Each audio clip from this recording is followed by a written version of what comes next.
বেতনী পামলৈ আহিলোঁ তোমালোকৰ জেগালৈ খুব ভাল লাগিলে ধন্যবাদ আৰু তোমালোকৰ ধৰা ভাল পালোঁ আৰু খুব ভাল লাগিলে অনুষ্ঠানটো এই মানে এটা মুকলি সমাৰোহ এই সমাৰোহত অংশগ্ৰহণ কৰিবলৈ পাই মই নিজেই মানে ধন্য মানিছোঁ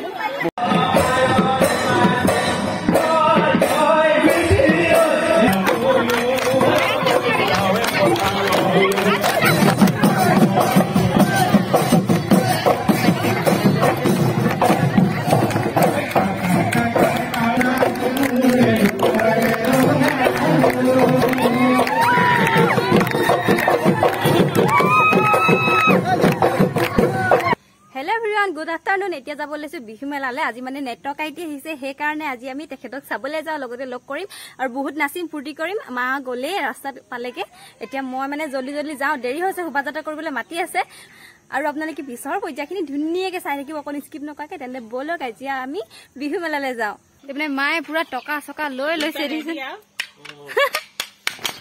মই গগনা অতি অসমৰ জনপ্ৰিয় জ্যেষ্ঠ অভিনেতা আমি সকলোকে টিভিত দেখি অহা আমি সৰুৰ পৰাই অসমৰ এজন বলিষ্ঠ আমাৰ ৰাজ্যত যিমান দুখত থাকিলেও যে এখন মানে হাঁহি খোলা গোপৰা এজন আমাৰ অতি মৰমৰ অভিনেতা অৰুণ হাজৰিকা ডাঙৰীয়া তেখেতক আজি আমি আমন্ত্ৰণ জনাইছিলোঁ এই অনুষ্ঠানটো অংশগ্ৰহণ কৰিবৰ কাৰণে গতিকে তেখেতক আমি প্ৰথমে এখনি ফুলাম গামোচাৰে সন্মান যাচিব বিচাৰিছোঁ ঐ ঐয়াঙে দৈয়াঙে ঐ গছেও ফলালে ঐ পাত ঐ গছেও ফলালে ঐ পাত কুলিকে টেকিয়ে ইনালে বিনালে বিহু বিহু লাগিছে গাত সঁচাকে বিহু লাগিছে নহলে বহাগ সাধাৰণতে বহাগতে বিহু হয় কিন্তু বহাগ বুলি আমি ধৰি লৈছো এই জেঠ মাহটো আমি কম বিহুৱা নহয় এইকাৰণে আমি ৰ'দ বৰষুণ কাটি কৰি আমি নিজৰ জাতীয় বা আমি স্বাভিমান যিটো বিহু পৰম্পৰাগত আমি ৰক্ষা কৰি আহোঁ আৰু সেইটো আজি এই চিলাপথাৰৰ বেতনীপাম অঞ্চলত বিশালভাৱে আয়োজন কৰিছে তিনিদিনীয়া কাৰ্যসূচীৰে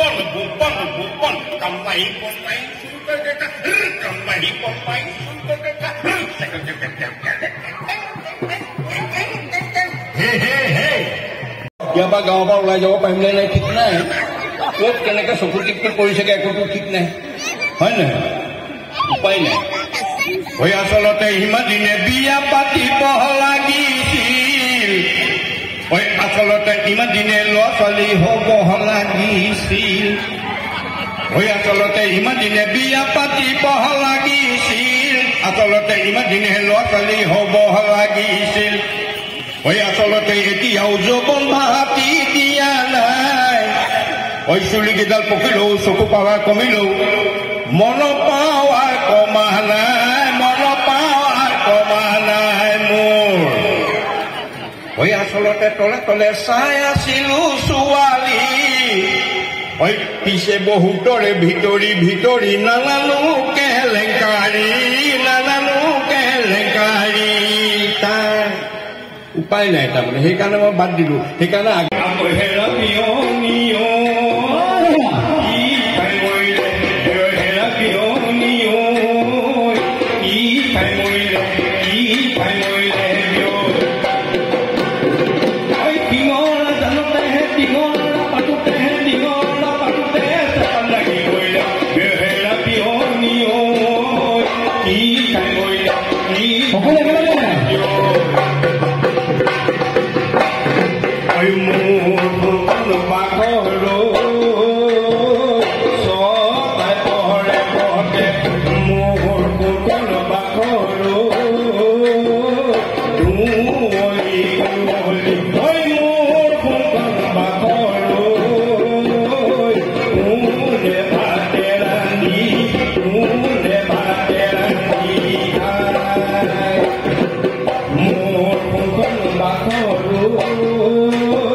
Ma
লঠিয়া মৰি খালি লঠিয়া মৰি খালি লঠিয়া মৰি খালি লঠিয়া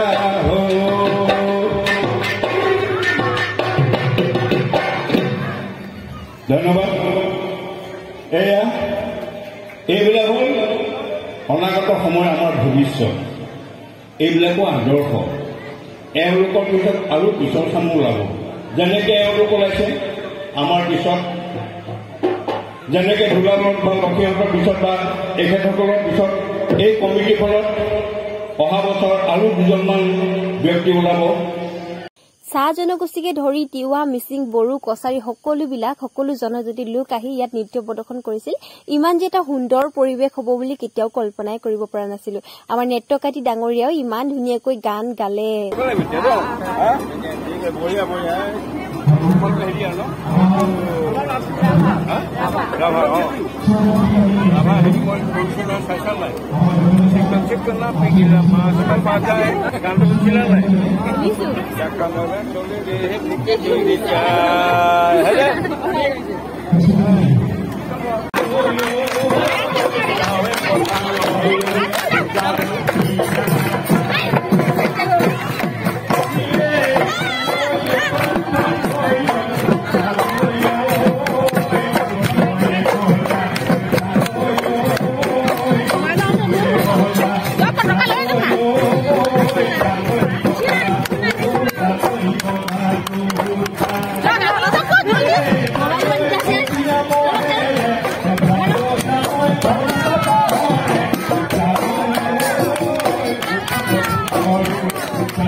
ইয়াতে আকৌ মোৰ কেইগৰাকীমান ফলোৱাৰ্ছ পালো আৰু তেওঁলোকৰ লগত ধুনীয়া ধুনীয়া সেলফি ফটো কেইখনমান তুলিও ললো।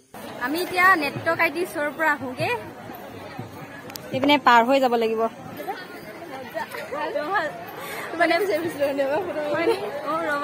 পুৰা একদম মানে ফটো মৰাত মানুহ পুৰা ব্যস্ত হৈ আছে, পুৰা ভিৰ লাগিছে দেই।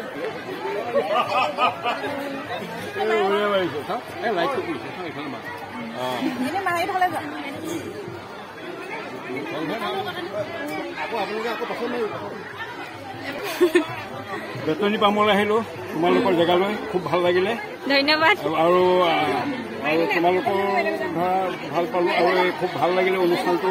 এই মানে এটা মুকলি সমাৰোহ, এই সমাৰোহত অংশগ্ৰহণ কৰিবলৈ পাই মই নিজেই মানে ধন্য মানিছো। মোৰ সৌভাগ্য। আপোনাক বহুত বহুত ধন্যবাদ যে ইয়ালৈ আহিলে।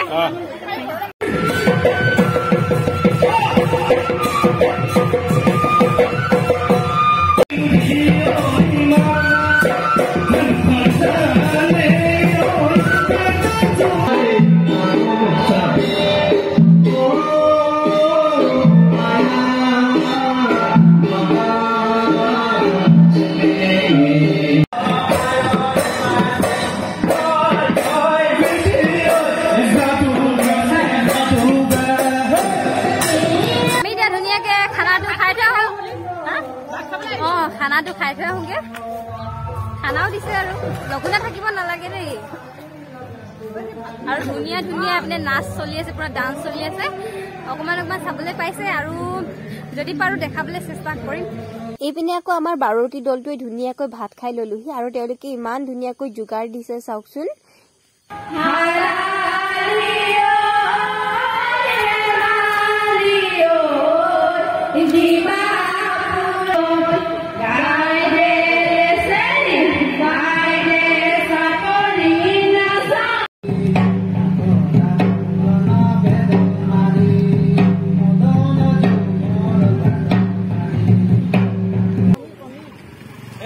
ইয়াতে কণী খোৱা কাৰ্যসূচী চলি আছে।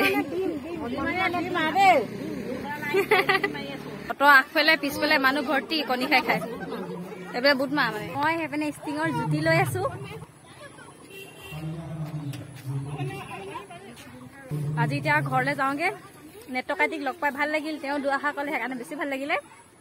নেক্সট আপোনালোকে ৰাতিকে বিহু মেলা চাবলৈ আহিব। আজিলৈ এতিয়া বাই বাই, ঘৰলৈ যাওঁগে।